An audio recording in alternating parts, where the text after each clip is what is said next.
so much for getting on with us tonight. The team is fired up. This is the most attendance we've ever had on a team call.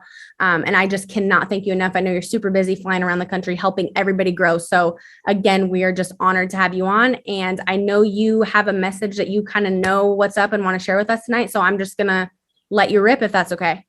Yeah, it works. Thank you so much. I really appreciate it. First of all the recognition, the awards, everything y'all got going on is very impressive. But that's just a sign of good culture, that people pulling for each other, because at the end of the day, this can be a very lonely business. And I think that's one of the things for me that I never forgot. And for tonight, you know, I'm a big, I like to like chronicle things. And I've done that for 14 years since I've been in this business. You know, things for me that made a lot of sense right off the bat, right? And I was looking at some things like when we launched the company. So when I got my license 14 years ago, you know, I was not unlike Carter, right? Like I went out there and it took me a few appointments to figure this thing out. And I finally got frustrated. And when I got frustrated, then it got good. So what a lot of the people that work with us, they just don't ever get frustrated, right? And why don't they get frustrated? You know, it's funny because everybody has these two voices, right? All of us do. We have this easy voice, like this mommy voice that says everything's gonna be okay. It's all perfectly fine. No matter what you do, it'll be all right. And then we also got this voice that's like, man, you ain't doing right. You ain't doing nothing. My voice, I wrote this down. I'm like looking at my notes. This is from 14 years ago. And my first note I wrote to myself was, don't be a punk. That was it. Like, I was like, don't be a punk. No matter what I do in this business, don't be a punk. One of the reasons I've been decent at building this thing is because I've always looked at people and thought, I know they get a lot of that voice of it's all going to be okay. And don't worry. And it's okay. You don't have to get up in the morning. All those things that I wanted to be that different voice. I would like sit there and watch people and go, all right, you know what? Let me think about what I could share with them that I think they would need to get better. And by the way, I'm perfectly fine when people do it with me. So one of the things I did on a call this morning was with Trey Honeycutt. I called Trey and said, hey, dude, tell me some things I can do better. Like, you tend to always shoot me straight. Tell me some things organizationally, bonus-wise, structure, some things I can do better. Like, I'm asking you, bro, help me out. Help me help you. I don't know what everybody's thinking or not thinking. Share with me. So for me, I wanted to be that alternate voice, right? Like, I wanted people to know that this is the most amazing business I've ever seen. But I've seen a lot of people not take any advantage of any of it. Meaning, like, it does suck. Like, I promise you this morning, when the alarm went off at 2:45, I didn't want to get up. Just so you know. I just didn't want to go. I'll be honest with you. Just 2:45. It's not 4. Like 4 o'clock, I'm pretty jacked up. But 2:45, if you go to bed at like midnight, you're like, but you know what? I'm excited about what the day has to offer. And if the biggest suck I got is getting out of bed after a couple hours of sleep, my life's real good, right? So at the end of the day, you have to understand that when you listen to all this, right, from Digna to Jace to Diego, like when you go, Diego's doing well. Yeah, because Diego has a child. Diego is at convention with mom and child. And Diego decided, you know what? I'm frustrated. It's been enough. I have enough of people telling me no. Enough of me being afraid. Enough of my self-doubt. Enough. Like, it's tiring. It's just enough. And I think, you know, it's funny because I always thought I was giving it everything I had. Like, I think I've always thought that, right? Like, I got my license 14 years ago. I saw some people in the business. My favorite meal 14 years ago was Cinnabon. In case y'all like Cinnabon, it's by far my favorite meal. I used to eat it like 17 times a day. Me and Dominique Rogers, but Dominique Rogers can't gain weight, but I would get really big and he wouldn't, but I just eat them. I couldn't run from gate C4 to C6 without having a heart attack Southwest when we were traveling together. And I thought I was giving it my all, right? I was helping 5, 6, 7, 8 families a week and trying to recruit some people. And the helping people to life insurance was never a problem. I'm not gonna lie to you. Like, it was never a problem for me. Once I decided, kind of like you probably did, Carter, I was tired. I sat at people's house. They said no. And I just didn't move. I literally wouldn't leave.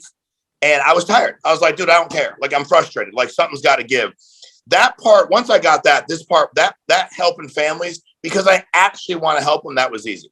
Now the recruiting, not so much. I never liked it. I didn't. And I remember I said to myself one day, you know what? I'm going to recruit everybody I come in contact with because it sucks for me. I don't like it.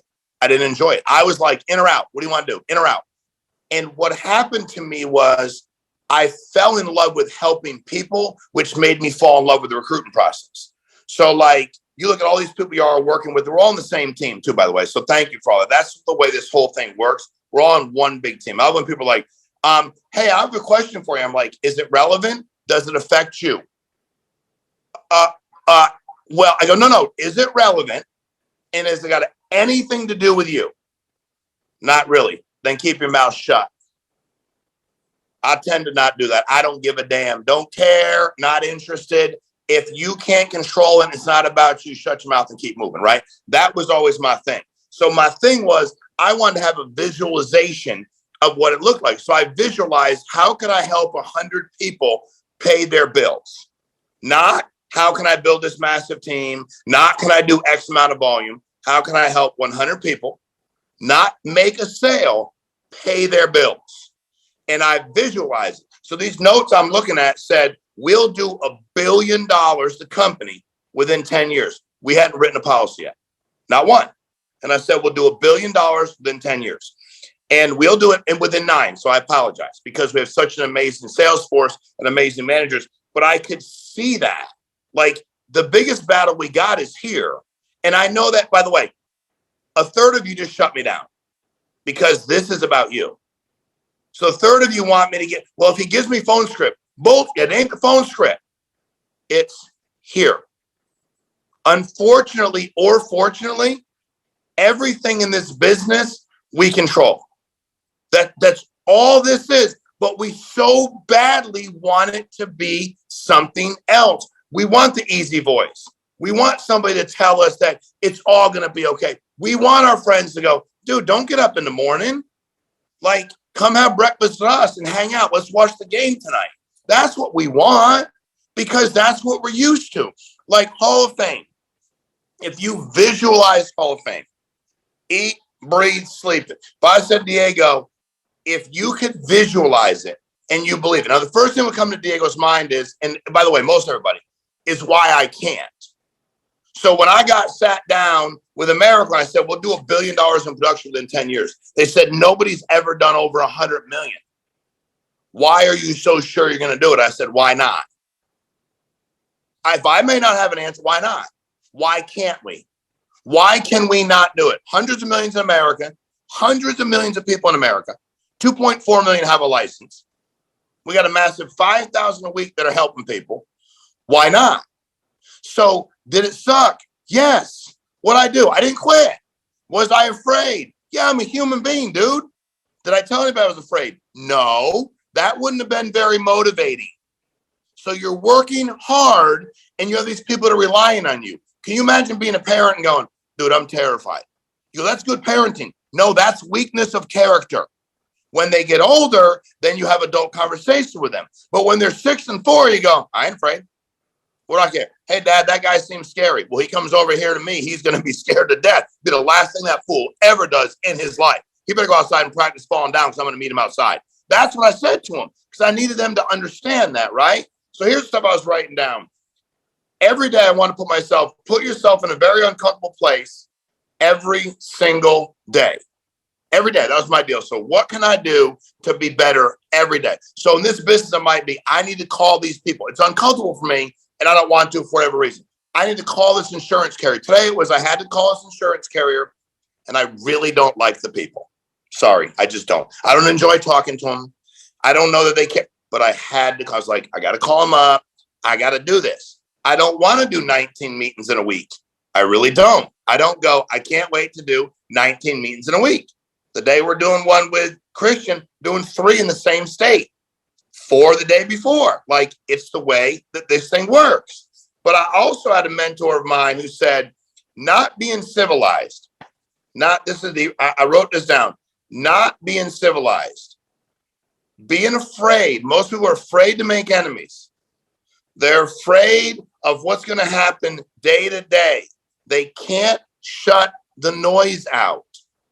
And I promise you all this other stuff, and believe me, it's good. But when we started the company, Paul McLean said, you're telling everybody, he said to me, my agents are quitting. I said, they don't like you. That's why they're quitting. I know you. They don't like you. And Paul's my buddy, by the way. If Paul's listening, he'll tell you this. Him and Andrew. They said, and they laughed. And I said, dude, I'm kind of half kidding. I don't know if they like you or not. I said, but tell me why they're quitting. They said, because you're putting undue pressure on them. Undue pressure on them to help 10 families a week. And I said, they're quitting because you don't have them expecting anything out of themselves. You're breathing death into them as opposed to life. And if you guys don't start breathing life into them, I'm going to bulldoze both of you to get to them. I'm not trying to be mean, but at the end of the day, I promise you that's the deal. So you have to understand that we got everybody believing they could, by the way, because anybody can. And now we got people believe they can do it every day. And you have to decide, do something every single day that just sucks. Like most of us, here's the problem for most of us. We want to be the best among average people. That's what we want to do. We go, our family's made, nobody's ever made 120 grand a year. So I'm going to make 140. And it's like, and by the way, money's not, that's just a byproduct. This is the most amazing thing I've been part of because we're changing lives. I had an agent send an email about 3 months ago. None of you know this agent. And the agent said, okay, this person said, I was contemplating taking my own life. Okay, we're talking about changing lives. And I would never obviously give name, but I would say, can I share you? They're like, you could share the story. I've not told anybody. I'm not going to tell anybody. I'm not there yet. And I went to one of your meetings. I was like set up. Day I was going to take my life. Like, I'm good. I was at peace. Couldn't find my way out of things financially. I just couldn't make it happen. Went to a meeting, started listening to people talk life into me. They didn't know me. They looked me in the eye. Few individual people that know who they are that are not on this call, who just shook the individual's hand and said, hey, you can do it. And here's why. Right? God is great. It wasn't accidental. Person decides to get a license, all in the midst of, I'm going to take my own life. Goes out in the field and starts meeting people. Realizes they got pretty crappy lives too at times. You know what the person said? Life just sucks sometimes for all of us. Started making some sales, doing better financially, doing the things the person needed to do for their family, and said, went and got myself some help, and it saved my life. Don't tell me we're not changing lives. It ain't about dollar bills. The money's a great byproduct. Congratulations. Okay. Like, I love you all. Congratulations. But it's about what we're doing to genuinely change lives. Your legacy is not going to be in the amount of stuff you own. It's going to be what you did or didn't do to change people's lives. And that's the stuff you have to understand. Are you willing to fail big? Who are you? That's my deal. Who are you? Like, who are you? For real. Like at the end of the day, who are you and what are you trying to accomplish? And if you can't answer that, that's a problem.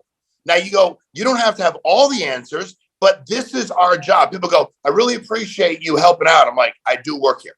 A guy just got an integrity deal. He just signed he got it. We went back and forth and he got it. And he said, thank you for shepherding me. He's always very intellectual in his conversations. He said, thank you for shepherding me on the way. And I was like, you got it, Pastor so-and-so. Anyway, I love him.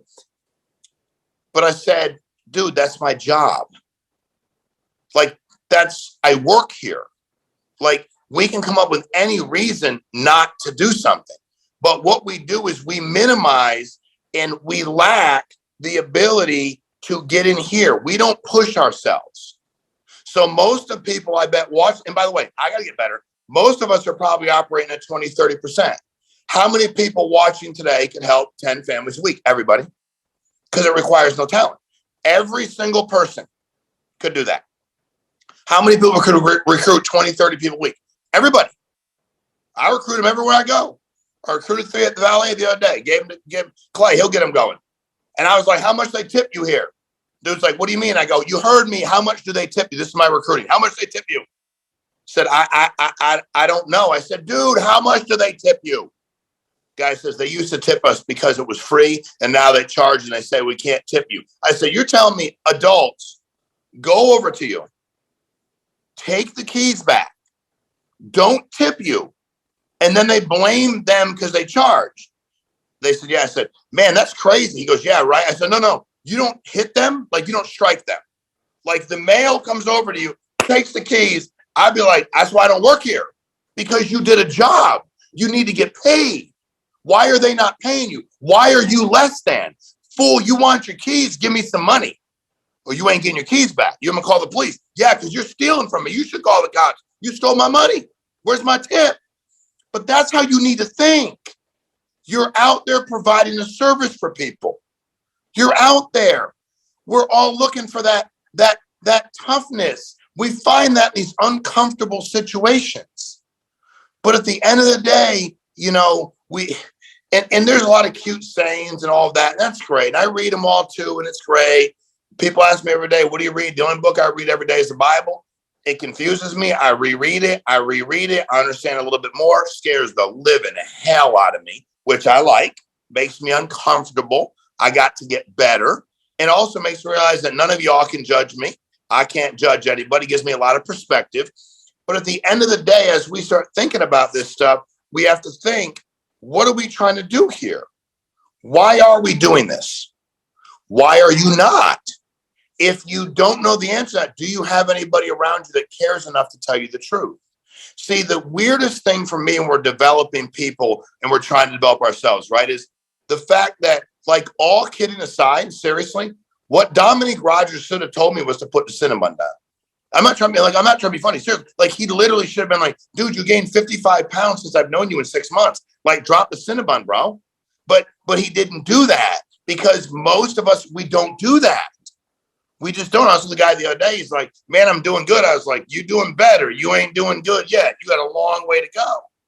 But you think I want to look at somebody I care about, watch them be in a very bad situation and not say something about it? Of course not. 4 years ago, and we had a meeting in Atlanta. Guy called me up, and I share this only because, and this is how much this is how important this is to me, what we do. And I flipped my quad because I thought that would be like good. And I broke 7 ribs. I broke my collarbone. I broke back, T1 in my back. I broke my leg. And the guy that was running the meeting said, hey, dude, obviously you're not going to be at the meeting. And I said, why not? And he said, because of the accident. I said, dude, I'm not going to ride a quad to the meeting in Atlanta. I'm going to take an airplane, and I'm going to sit in the seat, and then I'm going to get off it and just come to the meeting. And the guy said to me, I can't believe you came to the meeting. I'm like, dude, I work here. Again, that's who I am. Who are you? Now, I could barely walk, and it was annoying. It did hurt. I ain't gonna lie to you. I don't do pain pills because I'm an alcoholic and a drug addict, so it's probably not a good idea for me to pop pills. So I don't touch those. I'm 21 years sober. I ain't messing with that. But you have to understand what you're doing. We got all this stuff. I'm your brother's keeper. Oh, are you? I'm asking. I'm not trying to be. Hey, I'm asking for a friend. Are you actually? I am. If y'all need something, I'll be there. And if you're not doing what you need to do, I'll tell you. I'm not. And I'd like you to tell me too. I promise you I'm far from perfect. But I know what we're doing here. And if you just keep pushing, you may accidentally fall in love with helping people both in the home and when you're recruiting. You might just accidentally do that. But a big part of that deal is making sure you live in humility, because it can be taken from you in a minute. I was reading. I'm a big Paul Walker fan. I love those movies. It's terrible tragedies. And he was talking about, just the fact that there are people in a hospital praying right now, like, God, give me another day. They're praying, right? Like, they're in the chapel, the family's in the chapel, and they're in their house, and everybody's praying, give me another day. We all are here. None of us on this, I'm sure. I mean, if you're on the Zoom and you're in the hospital and I'm sure you're not watching us right now. We're rolling. Like, we're blessed. We're lucky. We got a lot of good stuff going on, right? But you have to understand at the end of the day, too much is given, much is expected. I mean, you have this obligation to go serve. I believe, right? So now, Carter, it's my responsibility for us to have a company that allows Carter to succeed. Now, if Carter's grinding, I got Carter's back. If Carter's not grinding, I ain't with Carter at all, because we have nothing in common. And I mean nothing. So as we're moving through, we're only into April, right? Here's the beautiful part. Everybody on here. Now, how about this? Everybody's like, I'm going to kill it. I'm going to kill it. I'm going to kill it. Okay. How many people? There'll be about 250 people, probably new Hall of Fame producers. How many people on here will be one of them? Well, we know Toby's going to be, I mean, he'll be there. And I get it, but got it.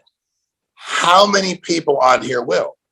Oh, wait a minute. I'm excited to grind, but wait a minute, Shawn, that's sacrifice. I might have to drink less on Thursday, Friday, and Saturday, because everybody who's in their 20s and 30s likes to drink. And no, not the adults. The adults got out of their system when they were like 13, 14, 15. That's when you're supposed to start drinking and using drugs. You should end the legal drinking age. It should be the end of your partying, because you should have started when you were 13. That's when it should have been fun.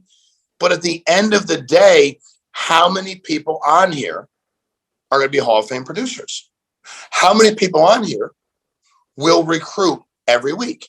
Whatever that means. How many people will recruit every single week? Will go on to social media. Will reach out. Will challenge themselves. Do you know how many people have said the dumbest stuff to me in the world when I'm trying to recruit them? And I'm always like, dude, would you say that to my face? That's not good. That's what I used to say. That's not fair. I don't do that anymore. I can't run the company. But it's like, we're just like, so what? So they said no. We had America was our only insurance carrier. Do you know how many times the carriers we work with now said no to me in the first year? I couldn't even tell you. I could not tell you how many people said no to me. And I kept calling.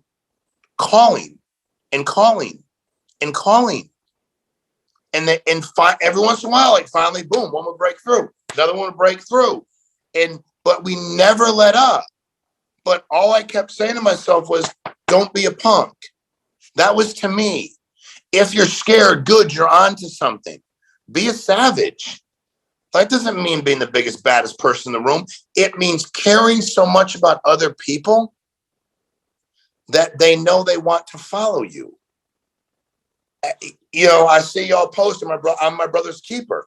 Okay, well, guess what? At the end of the day, if the clients feel that from you, they're going to say yes. Being my brother's keeper means all the time. That means putting your brother first. That means they're in danger and you'll be in danger protecting them, but you go do it. It means not hiding while you're waiting for everything to finish itself out and figure things out. At the end of the day, those are the things we need to be thinking about. And that's the message I wanted to give you tonight, because that's how simple this is, right? If you're at VP, I'm not at VP. Okay. How many of you will be at VP in it's April by July 1? April, May, June. How many of you hit that? Okay. Well, I want to be board member. Okay. How many be board member by the end of the year? I'm always like really dejected when I go, hey, what's your goal to be board member? July of 2023. What? Dude, it's like literally 100 and plus agents. I got my insurance license and I had 100 agents like in 120 days. And none of them sold life insurance. I recruited everybody I ran into. I believe if you sold life insurance around me, you should be on my team. You should work with my company. Didn't have to be like we were all one big team, but you had to work with my company. I worked hard to help everybody in the company, whether they were on my team or not. I'll leave you with this last thing. I'll take any questions you got. 4 years. 4 years, we didn't make any money as a company. 4 years. 4 years I paid my bills, which was like 90 grand a year. We didn't turn a profit. We were going through a lot of litigation. None of you know what we went through at the beginning. And my attorney would go, man, they want to subpoena your tax returns. I was like, dude, please let them, dude, get them and publish them everywhere. Just take my social security number off it. I want people to understand this is a grind. But I knew that if we were putting other people first, we'd win. So a lot of you are, I love you, but you're doing this P&L weekly deal. What do I got? What do I get to keep? Because, and again, I love you. Please don't take this the wrong way. And you can yell, you can tell Pastor Matthew, you can tell on me to Pastor Matthew, but you can't quote all this scripture and you can't do it, my brother's keeper and all this stuff. You can't do it if you ain't doing it. At my church, with any money, they ask me because I'm going to do it. When an agent has an orphanage somewhere, that's my $50,000. But I was doing that when I had no money. So I'm just saying, you're going to do well. You're going to make money and turn a profit. But in your first 3, 6, 7, 8 months, you got to pour your money back into it. That's what we've been talking a lot about lately. Like, here's what I netted my first year. I know, but look what you're netting now. And that's at the end of the day where you have to be. And I want everybody to get to where, if that means integrity partner or not, do you go, I'm going to be integrity partner, Shawn? How about that? How many of you genuinely believe that you'll be an integrity partner in the next 18 to 24 months? Genuinely believe it. Now, if you get to see the integrity partners, you know that anybody can do it. And by the way, doesn't mean everybody will, but if you decide to put forth your effort, now you can't want to be integrity partner for the next 24 hours. Hey, for the next 24 hours, I'm going to be really excited until it sucks, because it's going to suck. When I said we would do $1 billion a year, it sucked all the time. We never changed our goal, never backed down. No matter what it was, I acted like I thought it was going to happen. I acted like I knew what to do, and half the time I didn't. God is great, so I prayed a lot.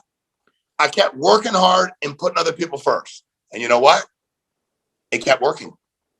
We kept giving money away. Can't outgive God. You can't. Try it, dude. I challenge you. You can't.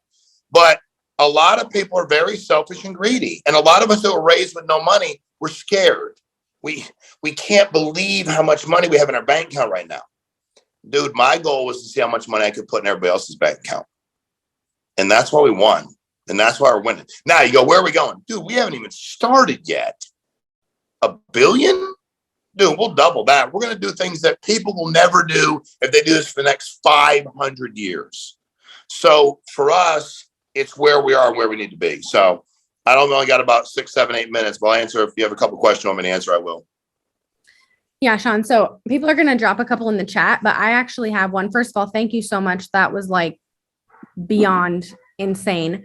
I think like we talk a lot about, and you tell us, and we want to feed off you, of course, about sharing this opportunity with other licensed agents in the industry. What is a way that you would go about that? I think there's a lot of fear around that, like fear of rejection. Can you give us some advice on that?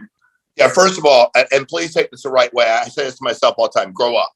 You should have no fear of rejection from anybody ever. All they can do is say no. Who cares? So what? Matter of fact, get people to say no. I was recruiting people when we had nothing. We had nothing. We had one carrier, nothing figured out. But so at the end of the day, what you have to do is, now here's the thing with us. Look at our compensation. I can't find anybody any higher. I mean, you can call me. I don't see it anywhere. I see fake comp, not real comp. Like we have real comp. You can have your renewals day one, you're vested. They're yours. We have no contract.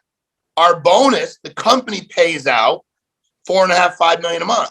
And that's close to what I found is like $300,000 a month. You own 100% of your business. Like you own it. Integrity as your plan, what you can do and how you can monetize it. The fact that we only have real people doing this, like training, that you have to figure out where people's pain point is and start a conversation with them. But that was my deal. I was messaging 30, 40, 50 people a night. Hey, man. And every message was different. Hey, man, see, you've been in the business for a year. I had one guy who works with us now. I don't know if you want me to share. I was like, hey, dude, can I ask you something? And I left it at that. He responded, yeah, what? How do you sleep at night giving up so much of your money? Why would you let them take that from your family? He responded with F you. I responded and said, my address is 89 Oneiko Street, Norwich, Connecticut, 06360. And then he responded back, LOL. I said, call me. And he tried to recruit me. And then I recruited him. We have tons of stories of people on here because you have to be bold. Because here's the thing, if we have this amazing platform and you're afraid to present it or you're fearful, that either means the platform, that they only can mean two things. The platform's not that good, which it is, or you don't believe enough in yourself or the platform. One of those two. And I don't want to work with you if you don't believe in you. The one that I was saying to a guy, I tell you who I love, I said, if me and you and this other guy walked in the room, who would they think is in charge? Not FFL, anywhere. He's like, oh, you 100%. I go, why? Like, why not you? Well, it's the way you carry yourself. I go, then why don't you do it, dude? You're more talented than I am. What? At some point in time, what y'all have to understand is if there's only 5,000 agents getting paid here weekly and helping a family and 18,000 a month, and there's 2.4 million licensed and active, why are we not calling them? I don't call them because I'm trying to get more numbers or fill a circle. I do it because I feel like crap that they're not making money. Nobody should be at a 40, 50, 60, 70, 80% contract. Do you know why they are? Because we suck at recruiting. That's why. Nobody should be at a company without leads. No leads is a death sentence. You will die in this business. It's a fact. But why are the people know? Because we don't recruit. You go, that guy's never going to quit. That's one guy. But you know what? Never say never. I dripped on people week after week, month after month. Like I never, ever stopped. And you know what? If they were annoyed enough, they could just not respond. And somebody took them 3, 4, 5 months to respond. Eric Schmidt, I recruited him for a long time. Eric Anthony, I recruited him for a long time. I mean, all the time. I'm like, dude, I was with my buddy the other day. I've been recruiting him for a year and a half. He's now finally in class. Like, I don't let up. I'd be like, hey, tell your dad why he's letting you down so much. Ask your dad if he still loves you. Like, I was challenging people to, and they're my buddies, but I meant it. Like, you know, and what always bothered me was, you know, I always hated when people were enamored by what other people had. When I saw what other people had, I was like, how can I get there? How can I not worry about money? How can I make sure my kids can go to prep school or do whatever they want for training? How can I make sure I can donate hundreds of thousands of dollars? I wasn't like, oh my God, look how great Tom is. I was like, why can't I do that? Why can't I do it? Can somebody explain to me why I can't do it? No, you could. Okay, that's what I thought. Or they might give me a bunch of reasons. You didn't go to good school. You didn't come from any money. You had any background in this business. That's what America told me. You don't have any, I didn't have any credit. Nothing. Like nothing. But you know what? So what? I told Jeremy Thornton, I said, Jeremy, you're right about everything. Guilty on all accounts. But I will work my ass off and nobody will outwork me. And that was a fact. And for you guys in this business, you got to find people you genuinely believe care about you. And I think you have a great team and a great culture. Is everybody perfect? No. Is everybody on your team? I don't know everybody, but I mean, I think for the most part, it seems great, but you got to protect that culture. Because if you don't, that momentum that you all have, like 1,150 families protected in 4 weeks, great job. Now, if you go, what's your goal? Now, me, I'm nuts. You go, what's your goal? My goal will be 2,000 next month. And I'm not doing it like, ha, ha. I'm like, dude, why not? When I met with Jeremy, he's like, y'all have to issue 8 million a year. And I go, by myself or the entire company? He goes, the entire company? What do you mean by yourself? I said, well, I could do $1 million, $1.5 million, maybe 2 million by myself. The first month I did 100 and change. And then I was running the company and selling life insurance. So I'm like, I can definitely do that. That's easy. And he's like, just looked at me like cross-eyed. I said, well, I'm going to get like 7 or 8 of my buddies. We could do 8 million a year. You know, so but people, you set yourself on fire, they'll come watch you burn. Believe in what we have here. Be confident. Use the people around you that are good at it. Be bold, ask good questions, and stop, for the love of God, being so worried about everybody judging you. If you are, at least admit you ain't got no faith and stop quoting the Bible, because it says nobody can judge you. God is the only judge of any of us, not each other. But you go to church on Sunday and you're so jacked. There you go to church. On Monday, what happens? Don't recruit nobody. Well, I'm worried about what he's going to think. Clients, we're in a home. We're on the phone. We're on Zoom. Why don't we close it? We're afraid. We're afraid of what they think. But we left church 2 hours ago. The pastor said, Nobody can judge you. You're like, no, totally get it, dude. Nobody can judge me. You go out to the client's house. You're like, I wonder what he's thinking. I wonder what she's thinking. Who the hell cares what they're thinking? It doesn't matter. So that's, I went too long on that one question, but recruiting's a big deal to me because people out there leave this industry because they get sucked in at a 35, 40, 50, no leads, fees, under contract, and they think the industry sucks. It wasn't the industry. It was the vehicle they were in. Wow. Okay, Shawn.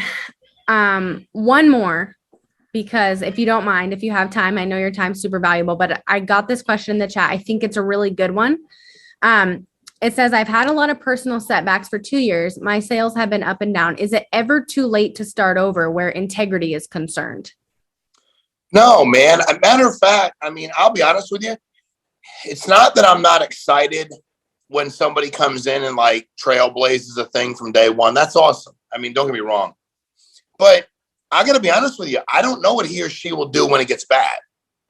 If I got somebody that like has been going at it for 6 months, a year, 2 years, 3, 4, dude, first of all, nobody cares. The numbers are numbers. What was your last year of net? What's your EBITDA, earnings for income tax, depreciation, amortization? It's a fancy Ivy League way to say net income. But what's your net income right over last year? But at the end of the day, no. And I got to be honest with you, to whoever asked the question, for me, I'm like, dude, that's pretty cool because we know what he or she's going to do when they had these setbacks and when they fell on their face. But what you have to do is you have to internalize it. You have to see it.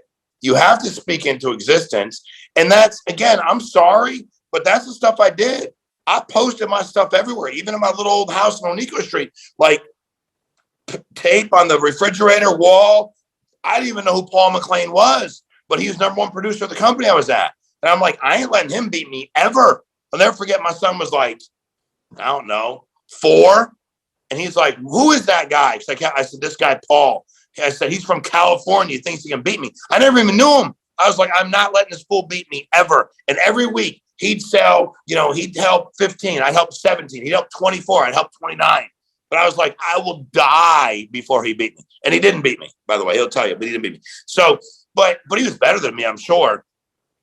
But it's I always get like, so the answer is it's never too late. It doesn't matter. Some of the people who are doing LOIs now have been here 8 years. They've been here 8. They've literally been here since day one. And at the end of the day, I think when I get to explain them to integrity, those are some of the most rewarding ones. I'm like, let me tell you what he or she's been through, man. They got a pretty cool story. And that's really exciting for me, But I'll tell you what, man, I was watching this thing. I'll leave you with this. This guy was a UFC fighter, and if you don't lie, I'm not going to tell you who each one of them was. It's irrelevant, but what he said wasn't. And they said, when did you know you were in trouble? And he said, before the fight started. And they said, how did you know? By the way he looked. And he said, no. He said that he basically said, I will die in this ring before I lose. And he's like, you know what I realized? I didn't have that attitude. I wasn't there. Like, this dude literally was, and he goes, and I believed him. And you go, that's dramatic. Okay, I got it. We're not UFC fighters. Okay, I got it. But what are you going to sacrifice for the person that asked that question? For the last 2 years, what have you not sacrificed that you're going to sacrifice now? Who are we usually worried about being judged by? We're usually worried about being judged by your kids. I wasn't trying to be my kid's best friend when they were 6 and 4. I was trying to make sure they could dance and go to baseball. And I wanted to make sure, like, I could pay the bills. Like, I wasn't worried about all that stuff. I wasn't worried about what the neighbor said. I wasn't worried about what Tina said to this one. I didn't care. That didn't matter to me in any way. When people started calling me crazy, I knew I was onto something, because I didn't want to be the best of the average and ordinary people. And that doesn't, listen, I'm not special. None of us, we're all human beings, but I'll work harder. I just wanted to work harder, make more sacrifices, and be more fearless and be more humble than the people I knew. And that's it. And you think they weren't going to hate me? Of course there are people that probably still say, I can't believe he does what he does. He can't do this and he can't do that. And it's like, dude, what do I care? I remember, I will leave you with this. I apologize. Last thing. I remember a couple of years ago, you can't carry a gun through the airport security, by the way, I learned. And you definitely can't carry a loaded gun, maybe a permit or not. And these people would all call each other and they'd be like, did you see that Shawn got arrested? And I'm like, yeah. I mean, like, hello, it's Shawn. Yeah, it happens. But it was funny because I said they were so excited, like something bad happened. I was like, dude, it really wasn't that big of a deal. Like court didn't care. And it was an accident. I have a permit. Like everybody was okay. But they were just so excited. And I said, one of my buddies like, dude, why is everybody so excited? I said, because they think like I'm doing better than they are, which never mattered to me at all. But it did to them. And they were so excited. And I was like, dude, they should know that no matter what happened to me, I'd pick myself up off the ground, bust my ass. And if for nothing else, to make sure they could never punk me. I wasn't going to be a punk. So you guys are killing it. I appreciate y'all for letting me get on. I'm really excited about the growth. You're one of the fastest growing agencies we have. Y'all should be thinking about doubling. Y'all should be thinking about Hall of Fame, board member, all the above.